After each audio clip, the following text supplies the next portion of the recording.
Hello दोस्तों, कैसे हैं आप सभी।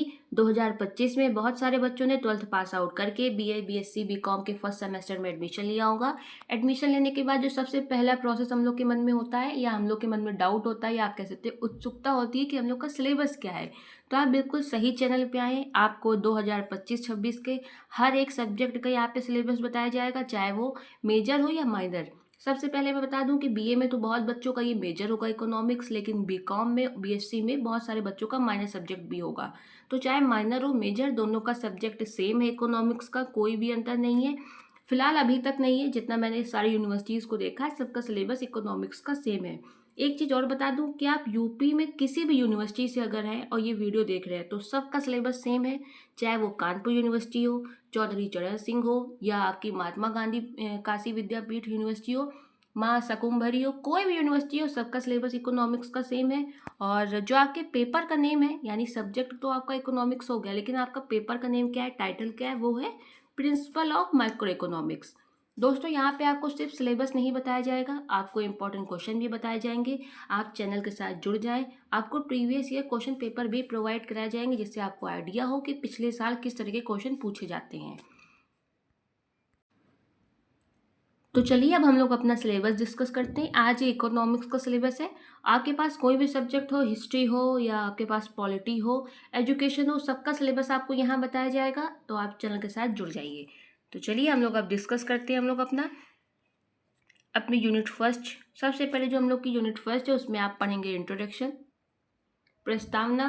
उसके अंतर्गत आप क्या पढ़ेंगे, दुर्लभता, अभाव या कमी कह सकते हैं, और चुनाव की समस्या, problem of scarcity and choice. ठीक है, ये आपको फर्स्ट यूनिट के अंतर्गत आपका टॉपिक है। उसके अंतर्गत आप क्या पढ़ेंगे, दुर्लभता, चुनाव एवं अवसर की लागत, उत्पादन और संभावना सीमा, आर्थिक प्रणालियाँ। ये आपकी फर्स्ट यूनिट का टॉपिक है। फिर हम लोग की यूनिट फर्स्ट का जो सेकंड टॉपिक है, जैसे ये फर्स्ट टॉपिक हो गया, इसके अंतर्गत आपको 3 चीज़ें पढ़नी है। अब हम लोग का जो सेकंड टॉपिक है यूनिट फर्स्ट का, वो है मांग एवं पूर्ति, डिमांड एंड सप्लाई। इससे रिलेटेड हम लोग को क्या टॉपिक पढ़ने हैं, सबसे पहले हम लोग को पढ़ना है मांग का नियम, लॉ ऑफ डिमांड। फिर हम लोग को पढ़ना है मांग के निर्धारक, मांग में बदलाव और मांग वक्र के साथ गति। यानी कि हम लोग को मांग की बदलाव और मांग वक्र के साथ गति यानी कर्व पढ़ना है हम लोग को। फिर हम लोग पढ़ेंगे बाजार मांग, आपूर्ति का नियम, आपूर्ति के निर्धारक, आपूर्ति में बदलाव। ये हम लोग का था क्या था, डिमांड। अब हम लोग को पढ़नी है सप्लाई के बारे में, आपूर्ति वक्र के साथ गति, यानी कि हम लोग को कंपैरिजन करना है इसमें। आप ये देख सकते हैं वर्सेस का सिंबल है। फिर हम लोग का बाजार आपूर्ति पढ़नी है, मार्केट सप्लाई, बाजार साम्य यानी संतुलन हम लोग को पढ़ना है। फिर हम लोग का जो यूनिट फर्स्ट का थर्ड टॉपिक है, उसके अंतर्गत क्या पढ़ना है, वो हम लोग का नेम है मांग एवं आपूर्ति के अनुप्रयोग, applications of demand and supply. जिसके अंतर्गत आपको पढ़ेंगे मूल राशनिंग, मूल्य स्तर, उपभोक्ता अधिशेष, उत्पादक अधिशेष।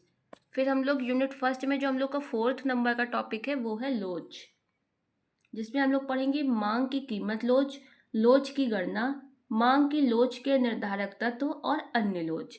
आप इन सारे टॉपिक को एक जगह नोट कर लें, क्योंकि ये सारे मैंने बिल्कुल एक एक टॉपिक को यहाँ पे अच्छे से आपको अलग अलग डिवाइड करके बताया है कि आपको क्या पढ़ना है। सिलेबस में आप बेफिक्र हो जाएं कि कहीं आपको सिलेबस में कोई पॉइंट छूटेगा, मैंने एक एक यहाँ पे अच्छे से आपको दिया हुआ है। अब आती है हम लोग की यूनिट सेकेंड, जिसमें आप पढ़ेंगे फर्स्ट आपका जो टॉपिक है वो है उपभोक्ता सिद्धांत, कंज्यूमर थ्योरी। जिसके अंतर्गत आप पढ़ेंगे बजट बाधा, उपयोगिता की अवधारणा, सीमांत उपयोगिता में कमी, हीरा पानी विरोधाभास। हीरा पानी जो विरोधाभास है, मैं आपको थोड़ा बता देती हूँ। इसका मतलब ये है, इसके अंदर का आपको इकोनॉमिक्स में पढ़ाया गया है कि पानी मानव जीवन के लिए बहुत बहुमूल्य है। जैसे हम सभी को पता है कि पानी के बिना हम लोग जीवित नहीं रह सकते, लेकिन उसके बाद भी हीरा की कीमत ज़्यादा है और पानी की कम। इस बारे में इसमें ज़्यादा अंदर डिस्कस किया गया इस थ्योरी पे। नेक्स्ट हम लोग का है आय और प्रतिस्थापन प्रभाव। फिर हम लोग का आता है यूनिट सेकंड का जो बी है पॉइंट हम लोग का, वो है उपभोक्ता विकल्प, कंज्यूमर चॉइस पढ़ेंगे इसमें। इसमें उदासीनता वक्र, उदासीनता वक्र से मांग वक्र की व्युत्पत्ति कैसे हुई है, डेरिवेशन पढ़ना है हम लोग को इसमें।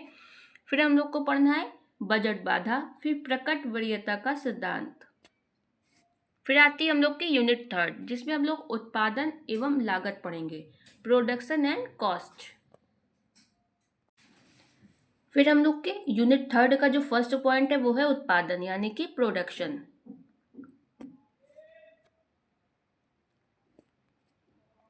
जिसमें हम लोग सबसे पहले पढ़ेंगे लाभ अधिकतम करने वाली फर्मों का व्यवहार, उत्पादन प्रक्रिया, उत्पादन कार्य, परिवर्तनशील अनुपात का नियम, प्रौद्योगिकी का चुनाव, समोत्पाद और समलागत रेखाएं, जिसे हम लोग इंग्लिश में कहते हैं आइसोक्वेंट या आइसो कॉस्ट, लागत न्यूनतम करने वाली संतुलन स्थिति। फिर आता है जो हम लोग का बी पॉइंट है यूनिट का, वो है अल्पावधि में लागतें यानी कॉस्ट हम लोग पढ़ेंगे। फिर दीर्घावधि यानी दीर्घकाल में ज़्यादा समय में लागत, सबसे पहले कम समय में लागत पढ़ेंगे, फिर दीर्घ अवधि में लागत। फिर हम लोग का जो यूनिट थर्ड में ये अगला पॉइंट है वो है राजस्व और लाभ को अधिकतम करना, हानि को न्यूनतम करना, अल्पावधि उद्योग आपूर्ति वक्र, पैमाने की मितव्ययिताएं और विषमताएं पढ़ेंगे। फिर हम लोग इसमें पढ़ेंगे दीर्घावधि और समायोजन।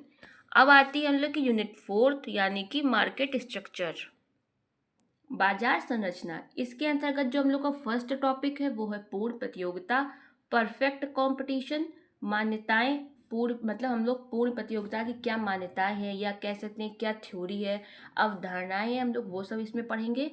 पूर्ण प्रतियोगिता के तहत एक फर्म का क्या सिद्धांत होगा, क्या उसकी मांग होती है, क्या उसका लाभ होता है, राजस्व, ये सब पढ़ेंगे।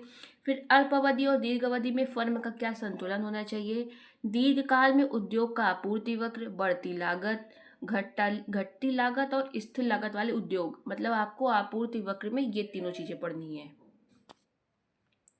नेक्स्ट जो हम लोग को पढ़ना है वो है कल्याण और पूर्ण प्रतियोगिता के तहत आवंटन क्षमता।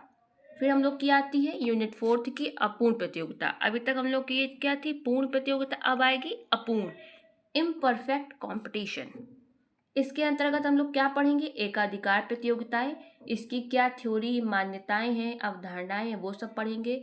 एकाधिकार प्रतियोगिता के अंतर्गत अल्पावधि और दीर्घावधि कीमत एवं उत्पादन का निर्धारण, आर्थिक दक्षता एवं संसाधन आवंटन, अल्पाधिकार मान्यताएं, अल्पाधिकार मॉडल, खेल सिद्धांत, प्रतिस्पर्धी बाजार और सरकार की भूमिका, इतना हम लोग इसमें पढ़ेंगे।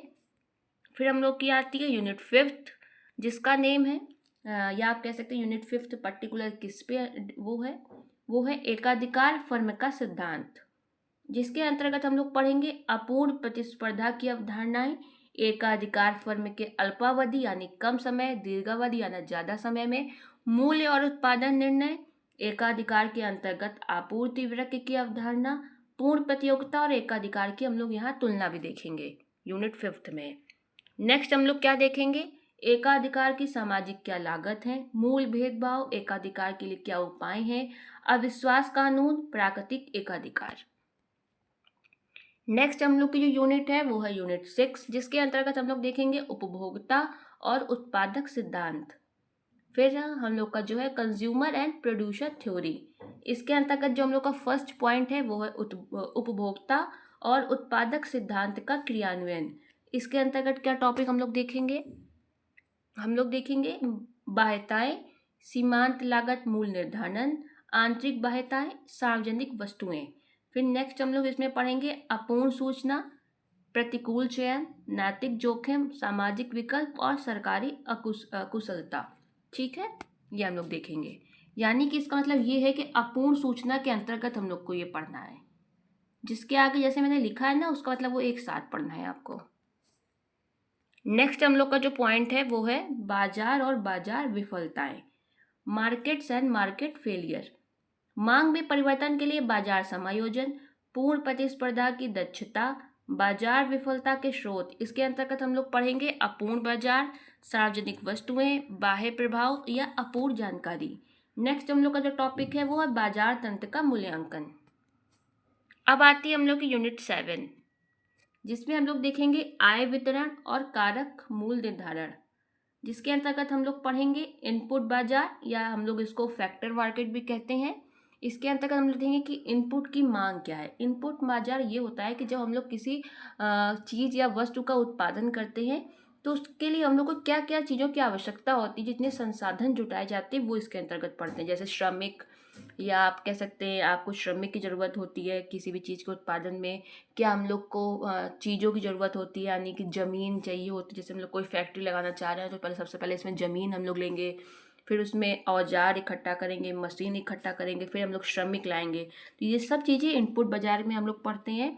फिर हम लोग इसके अंतर्गत पढ़ेंगे श्रम बाजार, भूमि बाजार, इनपुट बाजारों में लाभ अधिकतमीकरण की स्थिति, इनपुट मांग वक्र। फिर हम लोग पढ़ेंगे आय का वितरण।